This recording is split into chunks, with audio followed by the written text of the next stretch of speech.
Islami është feja e cila jena nxjerr drejt moraleve të larta, drejt rujtjes së drejtave të njëri tjetrit në shoqërinë ku jetojmë. Dhe nuk është me këtë ndryshe kur Allahu subhanahu wa ta'ala e ka përsosur këtë fe dhe thotë në Kur'an: "Al-yawma akmaltu lakum dinakum wa atmamtu alaykum ni'mati wa raditu lakum al-islam dina." Sot për ju përsosa fen tuaj, e plotësova dhuntin tëmë ndaj jush, edhe zgjova që Islami dhe kanë feja juaj. E një prej këtyre të drejtave të cilat ka në rëndësi në mesin e shoqërisë ku jetojmë është edhe drejta e fshinjit, e kujqisë ndaj fshinjit tjetër. Edhe vlen mu cek dy fjalë rreth kësaj teme, sepse është porosi prej porosive të profetit sallallahu alaihi wasallam. Dhe në lidhje me këtë, profeti sallallahu alaihi wasallam thotë: "Ma zala Jibrilu yusini bil jar hatta dhanantu annahu sayuwarrithuhu." Atë shumë porosi se Jibrili thotë, pra Jibrili është meleku i shpalljes, angjëlli që i binte shpalljen profetit sallallahu alaihi wasallam. Atë shumë porosi se Jibrili mu për kojshin, për fshinjin, sa mendova se kishte në ubat trashëgimtar i njeriut mas vdekjes, pra krahas familjes së tij. Argumentet nga Kur'ani dhe nga suneti i profetit sallallahu alaihi wasallam në lidhje me kujshillekun e mirë, në lidhje me mirësjelljen ndaj fshinjit janë të shumta. Në thot profeti sallallahu alaihi wasallam: "Man kana yu'minu billahi wal yawmil akhir falyuhsin ila jarihi." Ai cili beson Allahun azza wa jalla dhe ditën e gjykimit, atëherë le të sillet mirë me fshinjin e vet. Po ashtu thot: "Man kana yu'minu billahi wal yawmil akhir fala yu'zi jara." Ai cili beson Allahun dhe ditën e gjykimit, le të mos e dëmtoj, le të mos i bëjë dëm fshinjit e tij, pra kujshisë së tij. Allah subhanahu wa ta'ala duke pas pesh të rëndësishme kjo vepër, kur e ka përmend në Kur'an adhurimin e tij njëllët e vetëm dhe besimin ndaj tij, në zonat që ka përmend së bashku me të, është edhe bamirësia ndaj fshinjit. Dërsa në një hadith tjetër profeti sallallahu alaihi wasallam thot: "Wallahi la yu'min, wallahi la yu'min, wallahi la yu'min." Pasha Allahun nuk ka besu, pasha Allahun nuk ka besu dhe pasha Allahun nuk ka besu, e ka përsërit 3 herë. I thanen: "Men ja Rasulullah, kush o i dërgumi Allahu?" Dhe i përgjigj profeti sallallahu alaihi wasallam duke i thënë: "Alladhi la ya'manu jaruhu bawa'iqah." Është ai person i cili nga dami të cilit nuk është i sigurt fshinji i tij. Një ditë përdish profeti sallallahu alaihi wasallam i thot Abu Dharrit, një prej sahabive, një prej shokëve të tij të nderuar, radiyallahu anhu, i thot: "Ya Aba Dharr, o Abu Dharr, idha tabakhta maraqan fa akthir ma'aha." Kur gatush në një gjallë, shtoj asaj langun, ujin e saj, pra në mënyrë që me dalë më e madhe. Thot: "Thumma anzur ahla baytin min jiranik fa asibhum minha bima'ruf." Edhe mandaj shih gjendjen e kujshive, edhe jepi një prej kujshive të tu, pra ai që është më nevojtar, jepi një pjesë të gjallës. Në lidhje me këtë, thot profeti alayhis salam, thot: "Laysa al-mu'minu alladhi yashba'u wa jaruhu ja'i'un ila janbih." Nuk ka besu plotësisht, pra nuk e ka besimin e plot ai i cili ngopet, njihet, ndërsa komshiji i tij që është afër tij është i uritun. Sheikh Albani Allahu më shëroft thot në lidhje me këtë hadith, thot në këtë hadith ka argument të qartë se është ndaluar për komshiun e pasur me ilon komshit e tjerë të uritun, e ka për detyrë me ju dhanë për të hangër atë sa e hekën atë urinë e tyne, dhe gjithashtu me ju dhanë tesha, rroba të vishe qose nuk kanë që me veç. Profeti sallallahu alaihi wasallam nena ka të regu që kush i ka 3 cilësi, atëherë Allahu azza wa jalla dhe i dërgumi i tij sallallahu alaihi wasallam e dojnë atë. Duke thënë në hadithet: "In kuntum tuhibbuna an yuhibbakum Allahu wa rasuluhu fahafidhu ala 3 khisal." Nëse doni që m'ju dash Allahu azza wa jalla dhe bashkë m'ju dash profeti sallallahu alaihi wasallam, atëherë ruajini 3 cilësi. E para thot sidq al-hadith, me e fol gjithmonë të vërtetën, pra mos me gënjy, gjithmonë kur flet njeriu me thonë të vërtetën. Thot wa ada'i al-amana, edhe me rujt amanetin, mos me traftu amanetin. thot wa husnil gjiwar, edhe me usjell mirë me fshinjin. Islami ka trajtu të drejtën e fshinjit në një mënyrë të veçantë dhe sidomos kur kujshia është musliman. Në këtë rast përveç të drejtës së kujshillekut, atëherë ka edhe të drejtën e muslimanit kundrejt muslimanit tjetër. E kur e përkufizojmë atë mirësjelljen ndaj kujshisë, ndaj fshinjit, na thot në lidhje me këtë Hasan al-Basriu, se ndoshta ngushtohet ajo bot kuptimi i saj. Thot Hasan al-Basriu, thot laysa husnul jiwari kaful adha. Nuk është fshinjësia e mirë që mos me e dëmtu kujshin. Thot wa innama husnul jiwari as-sabru ala al-adha. Kurse fshinjësia e mirë është me i duru ato dëmet e fshinjit pra deri në masën ku bën. Wa Umayr radiallahu anhu, khalifa e besimtarëve, thot min haqqil jari an tabsuta lahu ma'rufak, nga drejta e fshinjësisë është që me i bë mirë kujshisë, wa takuffa anhu adhak, edhe mos me e shqetësu atë. Përse kush hin në termin kujshi në terminologjinë fetare, Al-Hafidh Ibn Hajari Allahu mëshiroft në librin e tij Fathul Bari thot emërtimi kujshi përfshin muslimanin dhe jo muslimanin, të devotshmin dhe gjunahçarin, shokun, pramikun dhe armikun, të hujin edhe venalin, atë për të cilit ke dobi dhe atë për të cilit ke dëm, të afërmin në farefisë dhe të hujin, të afërmin në distancë dhe po ashtu të lartë. Dhe po ashtu gradat e fshinjësisë dallojnë, ndryshojnë. Gradën më të lartë e ka ai kujshi i cili e përfshin në gradet e tija, përfshin islamin, përfshin devotshmërinë, përfshin afërsinë e mëradh. Dhe sa më poshtë me kënë këto grada, aq më larg është edhe grada e kujshillekut. Si shmuat me kënë për atyre që nuk e besojnë Allahun Azza wa Jall, ulet grada e tij gjunahçar, ulet grada e tij armik, ulet grada e tij e mëradh. Porse secilit i jepet haku dhe e drejta që i takon sipas gradës së tij. Pikërisht për këtë Aisha radiallahu anha e pyet profetin sallallahu alaihi wasallam duke thënë një ditë për ditëve, ja Rasulullah, o i dërguari i Allahut, inna li jarayni, unë kam dy kujshith, fa ila ayyihima uhdi, cili ka më drejt që unë me i dhon dhurat. Pra nëse kam diçka me i dhuru, cilit me ja dhuru. Thot profeti sallallahu alaihi wasallam, ila aqrabihima minka baban, dhuroja di që e ke derën e tij më afër. E prej dugurive të lavdrume pra në lidhje me fshinjësinë, janë lidhjet dhe marrëdhëniet e mira me kujshit, vizitat e njëri tjetrit, kur largohet i përshëndet, kur i shef i përshëndet, kur janë në shtratin e smundjes i viziton ato e me radhë.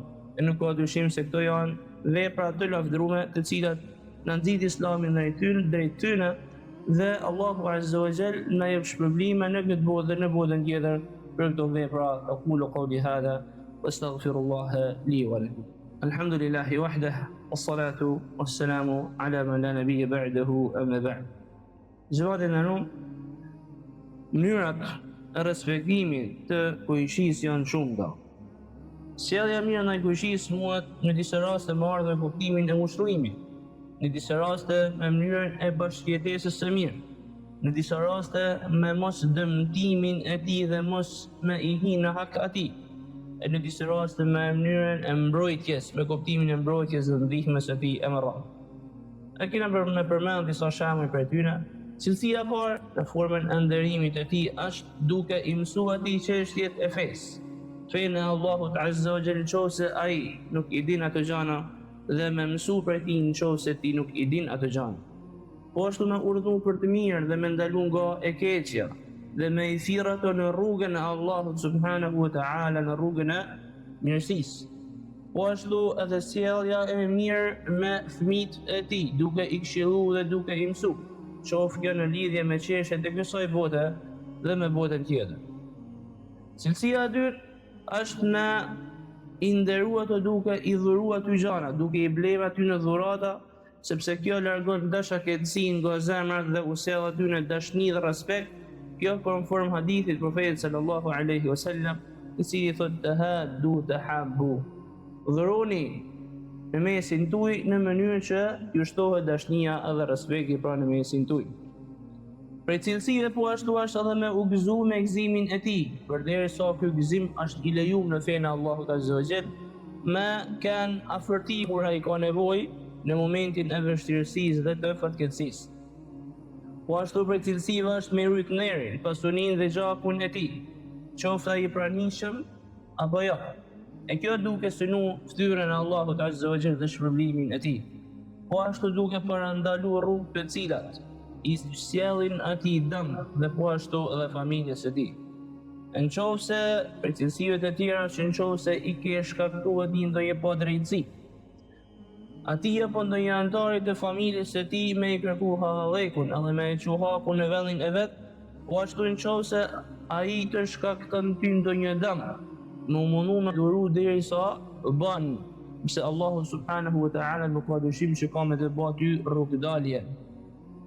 Ndërkohë që e edukojmë vetin me këto cilësi, duhet me eduku edhe fëmijët tonë me këto cilësi në mënyrë që me kënaqë Allahun subhanahu wa ta'ala. Muslimani i mbjell moralet fisnike tek fëmijët e tij në raport me fuqishit, në mënyrë që me i rrit me ato morale dhe me i mësu me ato edukata ose me ato morale që Allahu subhanahu wa ta'ala në ka urdhnu, në mënyrë që me vu në vend porosinë Allahut Azza wa Jall dhe me fitu shpërblimet e tija. Po ashtu prej cilësive të mira është me ndihmu të varfrim në mesin e tyne, me vizitu të smurin, me këshillu me katarin prej kujshive, me largu ashpërsinë në mesin e një tjetrit, e shumë gjana të tjera që janë shkak për fitimin e shpërblimeve të Allahut Azza wa Jall dhe kënaqësisë së tij në këtë botë dhe në botën tjetër. Kjo për sa i përket që duhet me ba, por se cili është rreziku në qovë se na e dëmtojmë kujshin. E thot profeti sallallahu alaihi wasallam, la yadkhulul jannata man la ya'manu jaruhu bawa'idahu. Nuk hyn në xhennet ai i cili kujshia i tij nuk është i sigurt prej dëmit të tij. Një ditë për të shpytet profeti sallallahu alaihi wasallam në lidhje me një grua ishte e devotshme në pamje të parë, porse i bonte dëm kujshive. I thojnë profetit sallallahu alaihi wasallam, ja Rasulullah, o i dërguni Allahut, fulanatu tasumu an-nahara wa taqumu al-layl. Filania falet natën dhe agjeron ditën. Pra agjerim vullnetar dhe namaz vullnetar, dhe nuk bëhet fjalë për namazin 5 vakte, të cilin e ka obligim çdo musliman 5 herë në ditë. Aja zha në vehte, por se ishte një njeri i cili fale i natën dhe agjeronte ditën në file, pra në formë vullnetare. Wa tu'dhi jiranaha, edhe i dëmtonte ato komshit e saj. Në një rivajet të hadithit, një transmetim të hadithit thot bilisaniha, me gjuhën e saj. Pejgamberi sallallahu alaihi wasallam thot, je finnar, ajo është në zjarr. Ndërkohë i përmendet një grup tjetër, duke i thonë profetit alayhis salam, ja Rasulullah, o i dërgumi Allah, fulanatun tusalli al-maktubat. Filania fal vetëm ato namazet farze, obligative, ato 5 vakte që Allahu Azza wa Jall i ka bërë obligim. Wa tasaddaqu bil athwari min al-aqt. Dhe i jep sadaka, çka e cila është e ngjashme me qumshin pluhun në kohën tonë. Thot pra nuk kishte, ka për qëllim me thënë që nuk kishte shumë vepra të mira, por se i krynte ato veprat bazë që Allahu Azza wa Jall ne na ka urdhëruar. Thot wala tu'dhi jiranaha, por se pra nuk i bën dëm kujshive të saj. E thot profeti alayhis salam në lidhje me këtë thie fil xhennet. Ajo është në xhennet, vendi i saj është në xhennet. E gjunahi që merr njeriu, merr muslimani në lidhje me damin në kujshin është më i madh se sa gjunahi që i bën atij tjetrit që nuk e ka kujshin. Thot profeti sallallahu alaihi wasallam një ditë prej ditësh duke i pyet sahabe, thot ma tahuluna fi zina. Cili është gjykimi i zinas? Çfarë mendimi keni për zina? I thonë shokët e profetit sallallahu alaihi wasallam, haramun harramahu Allahu wa rasuluhu wa huwa haramun ila yawm al-qiyamah. Është ndaluar, e ka ndaluar Allahu Azza wa Jall, e ka ndaluar i dërguari i tij sallallahu alaihi wasallam, është ndaluar deri në ditën e gjykimit. E thot profeti alayhis salam, thot la an yazni ar-rajulu bi 10 niswatin aysaru alayhi min an yazni bi halilati jah. Me bazina, thot profeti alayhis salam, në 10 femna është më pak e rëndë se sa me bazina me gur në kujshiste. Mana i pyet për vjelljen, thot me të kulune fi sariqa, çfarë mendimi keni për vjelljen? I thojnë harramaha Allahu wa rasuluhu fa hiya haramun ila yawm al-qiyamah. E ka ndalu Allahu azza wa jalla dhe i dërgumi i tij sallallahu alaihi wasallam është haram deri në ditën e gjykimit. E vazhdon profeti alayhis salam duke thënë la an yasriqa ar-rajulu min 10 abyatin aysaru alayhi min an yasriqa jara. Me vjell 10 shtëpia, thot profeti alayhis salam, është më pak e rëndë se sa me vjell shtëpinë e kujshisë. Prej dukurive shoqërore që nuk na përgëzojnë për hajër, është dukuria ëndër premjes së lidhjes së kujshive me njëri tjetrin, dhe po ashtu mos me i dhanë hakun të drejtat e njëri tjetrit pa ndonjë arsye. Po ashtu prej dukurive që ja vlen me tërheq vëmendjen prej tyre, është se disa prej kujshive kanë ashpërsi me kujshitë e tjerë edhe nuk afrohen, apo kur afrohet ai tjetri nuk janë të interesuar me i marrë lidhet me njëri tjetrin. Bile ka raste kur jetojnë në të njëjtin vend, edhe as nuk e njeh atë, as nuk ja din as emrin, edhe pse ndoshta jetojnë në një vend me vite të dhëna. Ndërkohë që besimi tek Allahu subhanahu wa taala ne na nxit që me jetu ndryshe, që me apliku rregulla të tjera të cilat na nxit deri ty në Allahu azza wa jalla dhe pejgamberi sallallahu alaihi wasallam. Dhe do ta mbyllim me fjalën e një prej dietarëve, i cili thot në lidhje me kujshillekun, me fshijësin, Ibn Qudama, Allahu mëshiroft, thot nuk është e drejta dhe haku i fshijësisë, i kujshillekut vetëm mos me dëmtu kujshin, por edhe me duru damin dhe lëndimin e tij. Gjithashtu haku dhe e drejta e fshijësisë është butësia ndaj fshinjit. Ti fillosh ti të mirat i pari ndaj tij, me përshëndetje i pari me selam. Mos me zgjat muhabetin sa me e bezdis atë. Me i shku për vizit kur ai smuret, me ngushëllu kur ka kalu ndonjë fatkeqësi, me uru kur ka gëzime, me e fal kur gabon. Mos me shiku dhe mos me kontrollu shtëpinë e tij. Mos me ngushtu dhe mos me e bezdis duke vendos drujt në hapësinën e tij. Flet për në atë kohë, pra mos me dhënë hapësinën e tij dhe vendin e tij. Mos me ndalu vijën e ujit për tek shtëpia a u borri i di. Pra gjithmonë flasim për ato kohë. Dhe as duke hedhë dhëun dhe mbeturinat në uborrin e tij. E as duke njek me shikim tek gjana që ai mbar për tek shtëpia e tij, me ambulu, me afsheh dhe me hezh ndaj të fshehtave dhe të metave dhe gabimeve të tia, mos me dëgju dhe mos me përgju se qa flet, me ul shikimin dhe mos me shiku femnat e familjes së tij, dhe po ashtu me vure dhe me u kujdes për nevojat e familjes së tij kur ai është në udhtim.